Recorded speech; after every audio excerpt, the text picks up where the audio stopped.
Trust me on this one, you won't buy ketchup again from the stores after you've made this delicious looking ketchup from the comfort of your home. And I'm going to be showing you how you're going to make this ketchup in no time, in little to no time. It is very easy and simple. If it sounds like what you want to know, you want to keep on watching. These are all the ingredients you need to make your ketchup. You need your tomatoes. You want to use any one that is available to you. Next, you need salt. Then you need your sugar, and you need your ginger.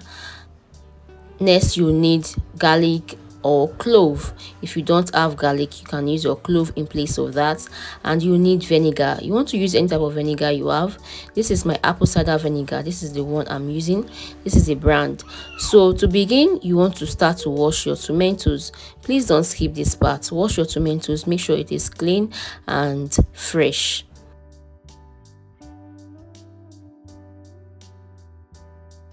So after washing your tomatoes, you want to start cutting them into smaller sizes.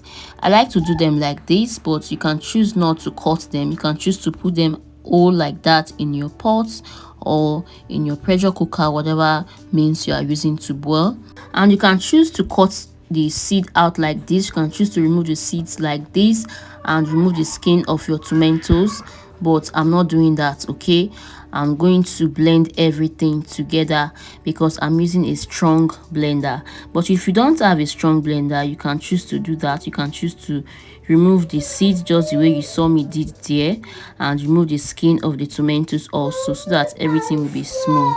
So now let me introduce myself. Hi my loves, I'm Faith Uche. If you are new here, thank you so much for stopping by to watch my video, and if you are a returning subscriber, thank you so much for always coming back to watch my video.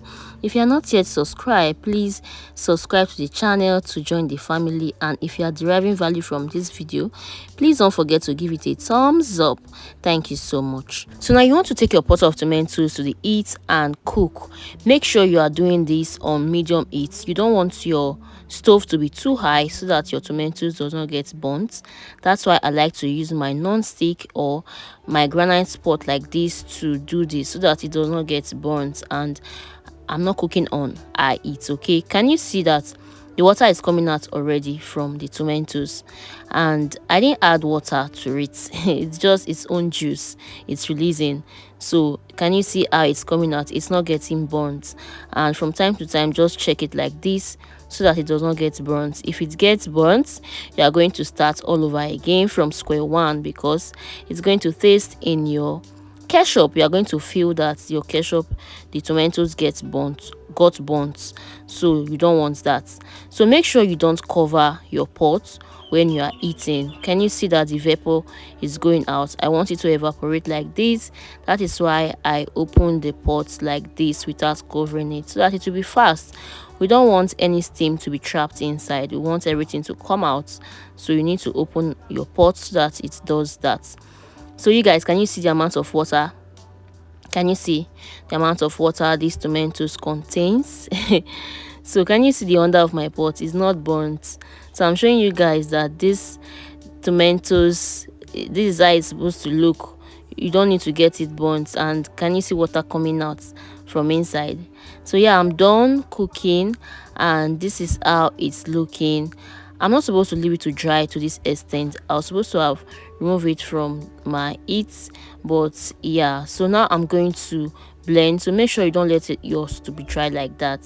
So now I'm going to blend, and while my tomatoes were still cooking, I took some time to shred my onions, my garlic, and my ginger. So now I'm going to blend everything together. So this is my buchymix blender. This is the blender I'm using to blend. It is really strong. That's why I didn't bother to remove the skin and the seeds from it. So I'm going to pour my tomatoes now, pour everything inside my blender, and I'm going to add my chopped onions, my ginger, and my garlic to it, and cover and blend everything together. So I'm going to set this for 1 minute, and at the end of it blending, everything is going to be very smooth. If your blender is not strong enough, you want to wait for it to get cold, your tomatoes to get cold, before you start blending, so that you don't damage your blender.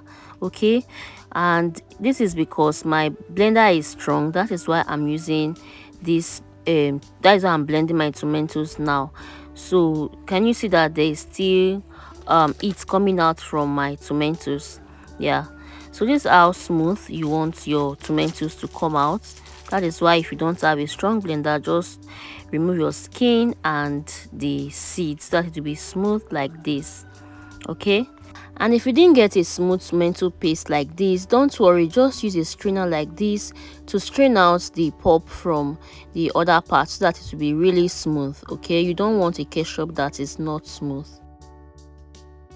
So now add your tomato paste to the pot and cook the second time. This time you are going to add the rest of your ingredients. Now I'm adding my salt. This is 1 teaspoon of salt, and I'm going to add 3 tablespoons of sugar, and I'm adding 2 tablespoons of my apple cider vinegar. Please feel free to use any vinegar of your choice. You can use your rice vinegar, you can use white vinegar, any vinegar you have that is okay and fine by you, please feel free to use it. So now just give this a good stir and eat. Take it to your stove top and allow it to heat so that all your ingredients can penetrate in very well. I noticed my tomato paste was too thick, so I decided to add water to it, and this is 5 tablespoons of water I'm adding to it so that it's going to make it loosen up a little. Yeah, so that I don't have overly thick ketchup at the end, because when it gets cold it's going to be thicker than this. Okay, so there is no need for you to even add cornstarch or flour to your tomato paste so that it will thicken up. There's no need for all of that. It's going to thicken up when you are cooking like this. And when boiling your tomatoes, make sure you don't dry up all the water like I did in mine. You know, I told you I was not supposed to dry up my water like that, the way I did it. So make sure you don't dry up everything so that you don't end up adding extra water to it. Okay, but at the end it also came out well. All right, so yeah, can you see, this is when I'm going to take it down because this consistency is good enough for me. And now it has totally cooled off and it is thick. This is the way I want it. So yeah, can you see how this is? Lovelies, you don't want a running ketchup. This is how your store-bought ketchup is. It is thick, so you don't want a running ketchup. You want your ketchup to come out like that of a store-bought ketchup. Okay, so you guys, can you see how thick this is? Can you see the consistency? And it's so cute. The consistency is right, it's tasted right also, like your store-bought ketchup. After making this, you're not going to buy ketchup again. Trust me, you're not going to buy ketchup again after making this at home from the comfort of your kitchen. So now I'm going to pour this into a squeeze container, and I can easily take it from there whenever I want to use it. We all know ketchup is very, very affordable. Anybody can buy it, but yeah, one of the benefits of making this by yourself at home is that you know all the ingredients that are going into it. You can control the level of the sugar that is in it. You can control whatever ingredients that is in it. But if you are buying it, it is beyond you. You cannot control anything. So it is better you make yours at home, and this is so delicious. Trust me, you're not going to buy ketchup again after making this. Are you going to try this? Let me know in the comment section. Thank you so much for watching, and I will see you in the next one.